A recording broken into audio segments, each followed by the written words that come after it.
Again, now xenophobia continues to be a hot topic in South Africa, with much discussion about how and why it manifests in the country's urban centers particularly.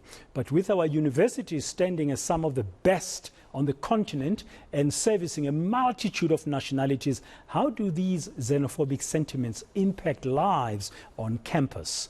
Musa Ngobeni, a PhD candidate at the University of Johannesburg, looked into exactly that. He undertook a qualitative study to explore the perceptions and experiences students regarding xenophobia at the University of Johannesburg's Auckland Park Kingsway campus, and the result, or his paper, was been published in the South African Journal for Communication Theory and Research. He's joining us now. Good afternoon, Musa, and thank you very much for your time. Perhaps let's start just by setting the basics correct. What was the reason, what was the purpose of your study? Or in other words, why did you undertake it? Well, I undertook this study because after I took or immersed myself in the literature, I sort of realized that there is a gap in there, because most of the studies that are available have tended to focus much on xenophobia in its traditional areas of occurrence. That would be your townships, your inner city areas. But then there is very much little academic work that has been done in terms of looking at how xenophobia manifests in your higher education context. So that was out of curiosity that really drove me to embark on this particular study. Okay, when and how did you go about it? So basically, I set out to explore the experiences and the perceptions of students at the University of Johannesburg. Then to go about it, then I obviously selected to do a qualitative study. Doing that meant that I needed to find those students. And another gap that I realized was the fact that the studies that are available, even on the higher education context, are those that talks to maybe a single group. That would be maybe international students. Another would only be speaking about how South African students sort of interpret the phenomenon of xenophobia. So mine was to combine the two and see. So to go about the study was to sample, purposefully sample a number of 30 students. That would be 15 students from local South African students, and also your 15 international students. And then these students were then, rigorously interviewed using a semi-structured interview, and also a focus group, just to sort of enhance the findings. And then the results were then, analyzed using your thematic analysis based on the themes. We'll talk about the findings just now, Musa. I mean, your paper is titled Narratives of Xenophobia at a South African University. I suppose because you are a PhD candidate at the University of Johannesburg, it makes sense for you to focus on UJ. Now, can you tell us what were the main findings? Well, the main findings are quite interesting, because what I found from the findings is that the result shows that so many students in UJ, that being local and international students, have experienced or have perceptions of xenophobia. But however, what is interesting is that xenophobia seems to manifest in a subtle way. In other words, it would be manifesting, for example, through your language discrimination, social and academic exclusion. What I also found is that it's not just the foreigner who's discriminated against, but it's one particular foreigner who's a Black African foreign national, known collectively as the so-called Amakwerekwere, which, by the way, I must emphasize, is a very denigrating word that is used to single out foreign nationals. So in that sense, the students were able to deduce the fact that what we have actually in South Africa is not necessarily xenophobia, which is the general, fear of foreigners, but what we have is actually afrophobia, because the primary target happens to be a Black African, a foreign national in South Africa. So it's more like the fear of, someone who's Black and they happen to be coming from outside the borders of South Africa, but in the continent of Africa. But in contrast to what I've just mentioned, the results further show that some students have not experienced xenophobia.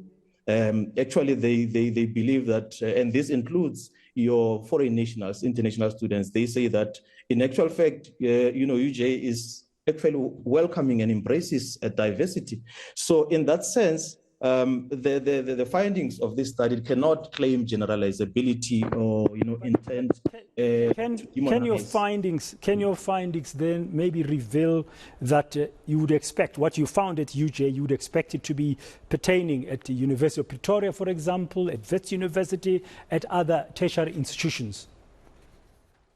Based on the findings, I would say no, because what came out from the study is that to understand this phenomenon, the attitudes towards xenophobia vary. They are not static, they are not fixed. So to be able, for instance, to interpret the perceptions of students at the University of Witwatersrand, then you would need to consider the peculiarities of that context, so that you can be able to find out how xenophobia manifests in that context. So I think that is not a one-size-fits-all. Yes, I guess every environment will be different. There will be different drivers of certain behaviors like afrophobia, as you found there, Musa, at the University of Johannesburg.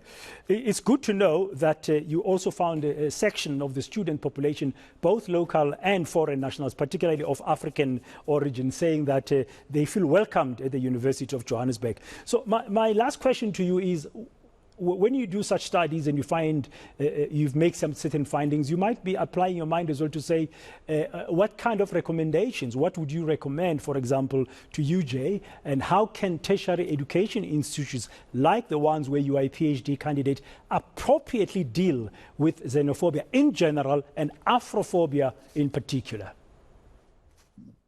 I think the first thing that South African universities need to do is to avoid, by all means, being reactionary when dealing with xenophobia. And in saying this, I am going to put forward the following recommendations. One being that universities should try, in a way, include in their curricula issues such as xenophobia and citizenship.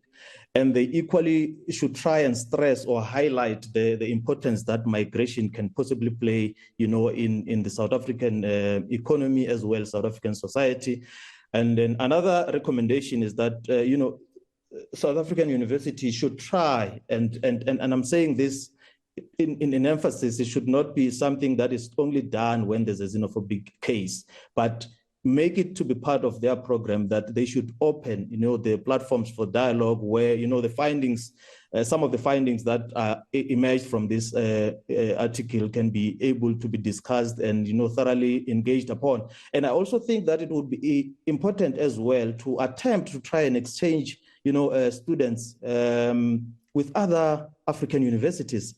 That I think that can be able to counter the so-called exceptionalism that South African people have, wherein we somehow imagine ourselves as being peculiar and as being, detached from the rest of the continent. And so finding ourselves as in like we're too close to the West as opposed to being close to, our neighbors just next door. So I think doing this can in a way create a great sense of, continentalism as well as internationalism. I think that can go a long way in trying to deal with this issue of xenophobia.